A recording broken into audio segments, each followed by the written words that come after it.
peut-être faire un dictionnaire amoureux de la mode, moi. Pourquoi tu ferais pas? Ce serait une excellente idée. Peut-être, pourquoi pas. Une excellente idée, tu sais de quoi tu parles, au moins quand tu parlerais de mode. Quoique, je sais jamais. Qu'est-ce qu'on va faire, là, toutes les deux? Faut qu'on fasse quelque chose. Ah bon, on va bien trouver. Mais il faut que ce soit quelque chose qui nous excite toutes les deux. Faut pas faire ça. Et qu'est-ce qui t'excite, toi, à part les hommes? En ce moment, c'est Paris. C'est Paris. J'allais dire que Paris est beaucoup plus bandant que la plupart des hommes. Hein. Excuse-moi. Là, je trouve que tu exagères, Régine. Vraiment. Moi, j'ai adoré ce livre qu'on a fait, quand même. On a dit aussi des choses intimes dans ce Très livre. Alors, je lis la première lettre. Ma douce. Je reprends ce mot qui traînait hier entre nous. L'amour. L'amour, toujours. Amour qui déborde, sans qu'on se voie, sans se parler. Amour qui se sait, installé, débordant, secret, caché. Amour pénétration qui te bouffe le cœur, comme la drogue, parce qu'il te fait partir. Tendresse, caresse, baiser. Je te baise de mon chaud. Voilà. Après, c'est toi. Mais tu sais, ce qu'on aurait dû faire, on aurait dû faire des lectures de ce livre, des lectures à deux voix. Ben oui, on aurait dû les faire. Donc, la réponse à ta lettre, c'était « Ma Sonia, tu me baises de mots chauds, comme tu dis. C'est bien joli, les mots, mais ce ne sont que des mots. Je sais que tu les aimes, que tu les roules sous ta langue comme un morceau de chocolat. Toi, tu aimes le chocolat, moi, pas trop. Mais j'aime les mots, les doux, les sonores, les parfumés, les cruels, les troublants. Alors, ma Sonia, mon entend Siarou, tout à l'heure, je pars pour Cuba. Je t'envoie ces lignes, je ne les relis pas. » C'est pas mal, finalement, ce que nous avons fait. Bien. Non, mais c'est vachement bien. Ça, vraiment, c'était un bonheur de faire ça. Un vrai bonheur. Parce que nous, on est une folle des mots aussi. On adore ça. Essayons de se retrouver des bonheurs. Hein. Faut les susciter. On va retrouver des bonheurs, on va retrouver des choses à faire. Et si ça passe par les livres, c'est encore mieux. Oui. C'est quelque chose de très tendre et de très généreux qui est entre nous, je trouve. Ça s'appelle l'amour, ma chérie. Ça s'appelle l'amour. Oui, c'est incroyable. Ouais. Moi, j'ai jamais eu une relation avec qui que ce soit, homme ou femme, que la relation que j'ai avec toi. Et que ça ne change pas, hein? Oh, mais ça ne changera pas, ça ne risque pas. Sauvage comme je suis. Ce qu'il y a de bien avec nous deux, c'est qu'on se touche. Oui, beaucoup. Hein? Oui, c'est vrai. C'est vrai, tout d'un coup, j'en prends conscience, alors que c'est pas des gestes qu'on a facilement avec n'importe qui, en tout cas moi. Oh, ma douce. On se voit demain. Ouais. Et porte-toi bien. Toi aussi. Fais attention. Toi. Et tombe pas dans les escaliers. Non, non, non, je vais m'agripper.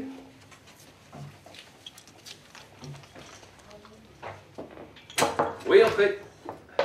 Bonjour, mon fils. Salut, père.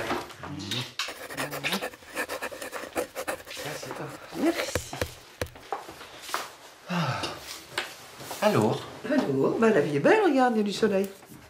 moi, avec Régine, j'ai deux femmes pour le prix d'une. C'est-à-dire j'ai ma mère, celle à qui je vais aller confier mes soucis, mes machins, mes trucs. Et puis j'ai Régine, la femme écrivain, éditeur. Hein, et les deux se mélangent pas. Et quand on avait, par exemple, parlé du contrat pour l'orage et tout, elle avait rien lâché. Elle avait rien lâché. Il n'y a pas de confusion des sentiments et des genres. Lundi 26 août. J'ai aperçu Lulu dissimuler dans le massif de Troène, sa grosse queue à la main. J'étais seul, allongé sur ma chaise longue. Si vous croyez que c'est drôle de lire des histoires de grosses queues écrites par sa mère, hein. Bah, lis autre chose, t'es pas obligé de prendre ce passage. Oh bah, c'est le plus cool. Alors moi, j'ai édité d'autres livres de Régine, mais je vais surtout parler de l'orage, ce texte érotique. C'est un livre que je sais, un grand livre, mais c'est un livre qui ne me procure, mais parce qu'il est écrit par ma mère, aucune émotion érotique. Et les autres textes de maman, comme Conte pervers, comme Rencontre ferroviaire, qui est bon, tout merde d'un érotisme plus doux, mais Conte pervers, par exemple, c'est un livre ce sont des nouvelles que j'ai lues, que j'ai appréciées, dont je vois toutes les qualités et tout. Mais je pense, parce que c'est ma mère, c'est des livres sur lesquels par exemple, je ne m'assure pas. Ce que je peux faire sur d'autres livres qui m'arrivent de publier. Moins maintenant, mais que j'ai fait. Phrase que je reprends souvent à mon compte quand tu me dis, la question c'est quoi un bon livre érotique, et tu répondais, il y a tous les critères de l'écriture de ça, mais c'est un livre qui vous fait bander, quoi, qui vous excite, qui vous donne envie de faire l'amour. Sinon, il est il passe à côté de son sujet. Le grand changement de ces 20 dernières années, de ces 15 dernières, c'est que les auteurs de livres érotiques sont des femmes, et elles le font avec une verdeur, avec une santé, avec une audace. C'était rare qu'elles écrivent le petit doigt en l'air, hein, alors qu'on peut lire des auteurs hommes contemporains, pas de maintenant. Tu reçois les manuscrits, je continue à en recevoir, donc tu te dis, oh, lisez vos contemporaines.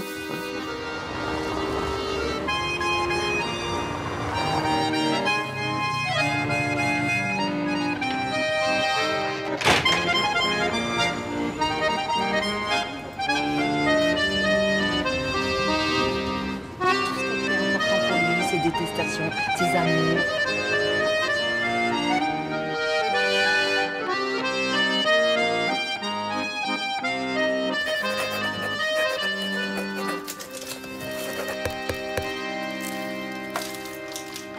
Alors ici, nous sommes dans ce que j'appelle la librairie. C'est-à-dire le désordre le plus absolu. Là, c'est un exemplaire de la bicyclette bleue que j'avais demandé qu'on me fasse en grand papier, c'est tiré à petit nombre. Et moi, ce qui me plaisait, c'est que c'était le poids du petit Larousse. Le format du petit Larousse. Donc, je suis très fière de ce truc-là. Et puis, il y a des livres, comme vous voyez, sur Cuba, qui se baladent un petit peu partout. C'est un peu pire. Alors, Fidel Castro, bien sûr, parce que c'est une bio à 2 voix. Bon, je ne suis pas du tout... Il y a quelque chose qui ne va pas. La personne qui a fait ça, Ignacio Ramonet, pour ne pas le nommer, puisqu'il est sur ce livre, il est tombé amoureux dingue de Fidel Castro. Sinon, il n'aurait pas fait ce genre de livre, si vous voulez, complètement... Il est subjugué par son sujet. Moi, je me suis découvert une nouvelle patrie en allant à Cuba, ce que je ne pensais pas. Pas du tout, évidemment. Donc, je sais ce qu'est ce régime. Et contrairement à certains imbéciles qui me traitent de castriste, je ne suis pas castriste. Je combats. J'ai écrit des choses très très dures sur la politique de Fidel Castro dans les colonnes de l'Humanité. Mais cette révolution, ça a été quelque chose de merveilleux. Cette révolution, j'ai employé un terme trivial volontairement, cette révolution a fait bander tous les intellectuels du monde entier. Ils ont bandé tellement fort qu'ils se sont sentis cocus quand elle est devenue une forme de dictature. En fait, c'est ça qu'on reproche le plus à Castro, c'est qu'il les a fait cocus et ils ne veulent pas le reconnaître. Donc ils dénient toute qualité à cette aventure. Bien sûr que ce régime doit être honni, il doit être combattu.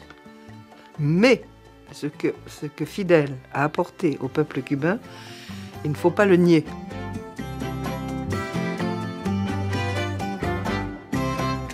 J'ai fait toute une série avec un photographe, je ne sais plus comment il s'appelait, de photos de moi déguisée en bonne sœur. C'est rigolo. Ah non, mais je fais des trucs, faut pas croire, hein. Regardez. C'était une manière de se moquer.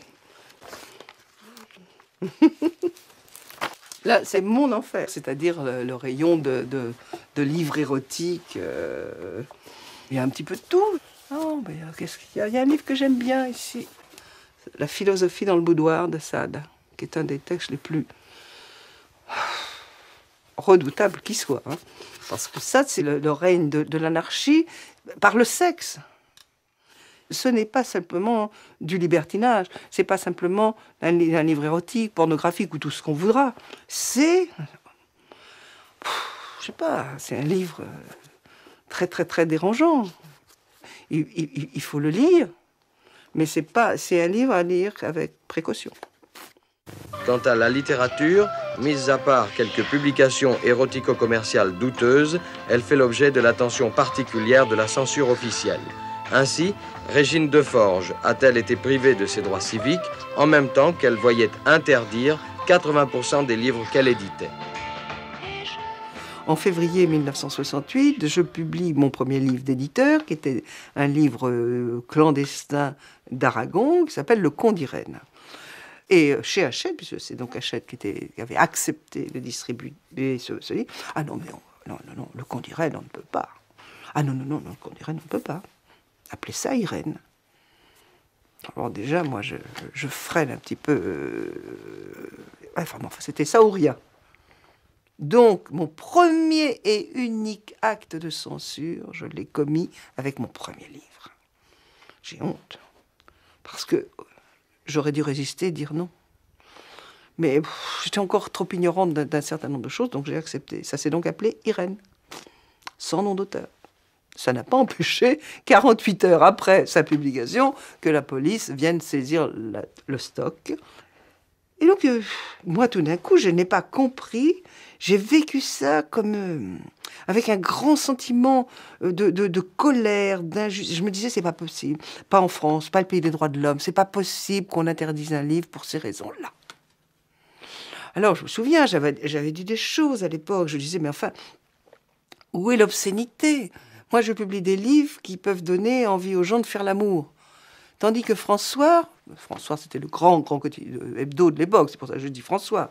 Mais il y avait, je sais plus s'il y avait Le Monde, oui, il y avait Le Monde, forcément, qui existait, tout ça. Ils faisaient leur une sur les massacres du Vietnam, sur des gosses qui étaient brûlés au napalm. Et pour moi, l'obscénité, la pornographie, elle était là. On disait aussi que la pornographie, c'était l'érotisme des pauvres. L'érotisme des pauvres. Non, mais vous voyez, il y a toujours des considérations sociales sur tout. Et ça, vous voyez, ça me touche. Pas parce que c'est... Moi, si on traite de salope, très bien. J'aime bien être une salope, une mémère, ça j'aime moins. Parce que je ne me sens pas du tout une mémère. Alors que je suis à un âge où maintenant je devrais être quelqu'un de tout ça, installé, plein de certitudes et plein de trucs comme ça. Ben non, je suis pas cette personne que je devrais être. Mais je suis quelqu'un qui... C'est comme s'il y avait quelqu'un qui n'a pas grandi en moi, qui n'est pas devenu... un adulte, je sais pas, c'est bizarre et c'est pas confortable du tout, je peux vous dire, comme situation.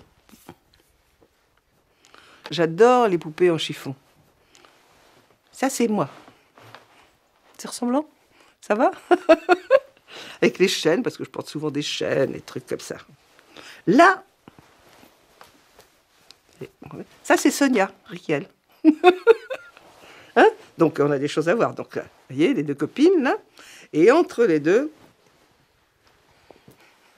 Anché. Pas avec Sonia, mais avec moi.